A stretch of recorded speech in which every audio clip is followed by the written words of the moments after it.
Assalamualaikum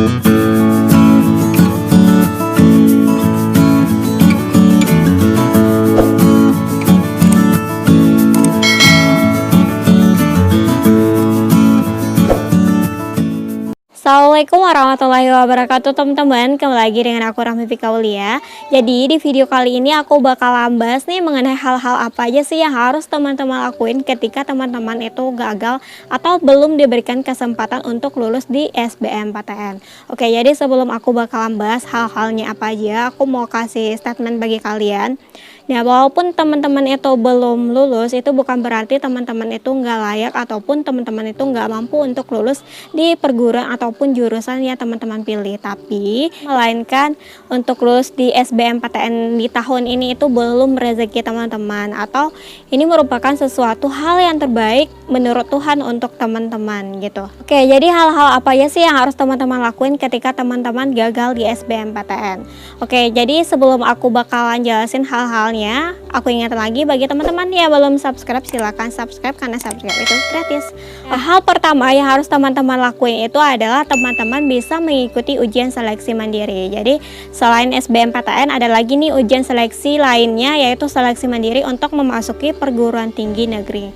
Nah, kabar baiknya di seleksi mandiri tahun ini beberapa universitas itu juga menyediakan yang namanya KIPK. Jadi kalau misalkan teman-teman itu masih tergandala sama biaya, teman-teman bisa mendaftar di KIPK untuk jalur mandiri gitu.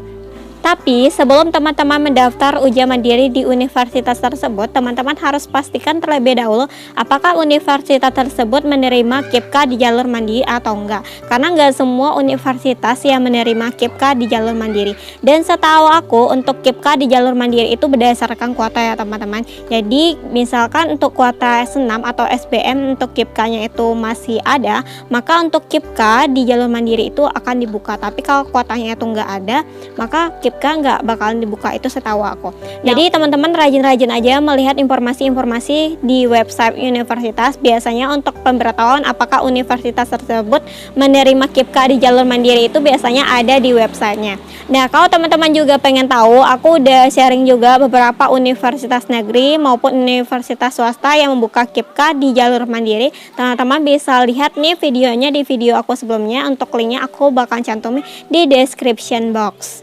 Hal kedua yang harus teman-teman lakuin itu adalah teman-teman bisa mendaftar di universitas swasta. Mau teman-teman kuliah di universitas negeri maupun swasta itu sama aja, itu tergantung teman-teman.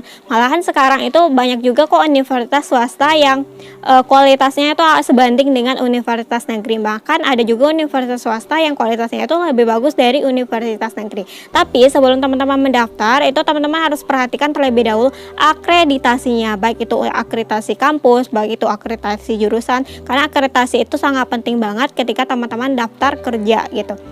Bahkan untuk PNS pun juga sangat penting juga akreditasi. Jadi minimal akreditasinya itu harus B ya teman-teman. Walaupun IPK teman-teman itu bagus tapi akreditasinya itu jelek, itu percuma aja gitu, bakalan membuat teman-teman susah juga untuk kerja. Jadi akreditasi itu benar-benar penting ya teman-teman. Kalau teman-teman berpikiran nggak apa-apa lah akreditasinya D atau apa gitu ya, nah perlu teman-teman ketahui untuk akreditasi itu untuk penilaiannya itu sekali 5 tahun. Jadi kalau misalkan suatu universitas itu akreditasinya C, itu di awal-awal teman kuliah, mau teman-teman di akhir kuliah itu bakalan tetap C gitu. Jadi harus teman-teman perhatikan, pokoknya minimal B ya. Ini teman-teman yang merasa tersandung dengan biaya jika kuliah di universitas swasta, teman-teman tenang aja, karena ada beberapa universitas swasta yang menerima KIPK. Yang ketiga yang bisa teman-teman lakuin itu adalah teman-teman bisa mendaftar di sekolah vokasi. Jadi sekolah vokasi itu yang ada D3, D4 kayak gitu loh teman-teman. Jadi dia itu kayak ahli terapan gitu.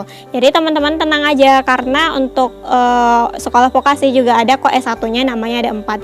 Jadi D4 itu sama dengan S1 gitu ya. Hal yang keempat yang dapat teman-teman lakuin itu adalah dengan teman-teman mengulang SBMPTN tahun depan. Kalau misalkan teman-teman sekarang itu angkatan tahun 2020, jadi teman-teman masih memiliki kesempatan 2 kali lagi untuk mengikuti SBMPTN gitu.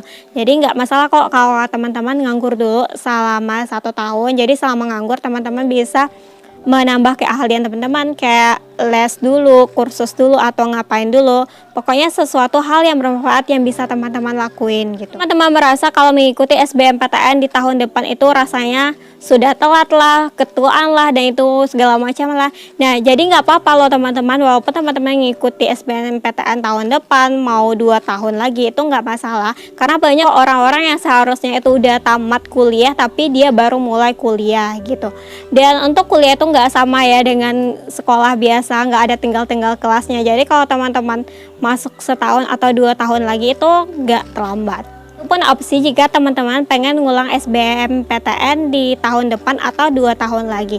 Nah, untuk SBMPTN itu sendiri memang biayanya lebih murah dibandingkan seleksi mandiri. Karena untuk SBMPTN itu untuk biaya kuliahnya itu berdasarkan gaji kedua orang tua, dan untuk kuota KIPK-nya itu lebih banyak daripada seleksi mandiri kayak gitu. Nah, hal selanjutnya yang bisa teman-teman lakukan itu adalah dengan teman-teman mengikuti kursus. Jadi dengan kursus itu teman-teman bisa menambah keahlian teman-teman gitu.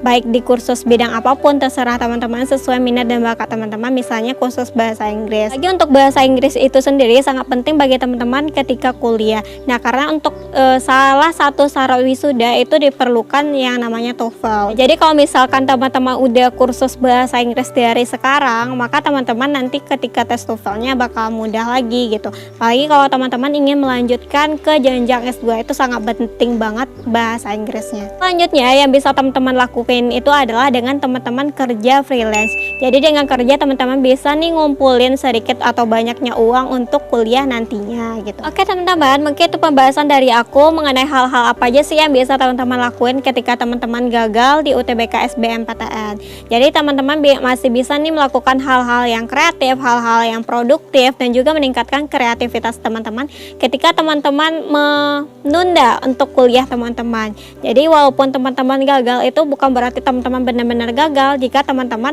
bisa memanfaatkan waktu yang ada.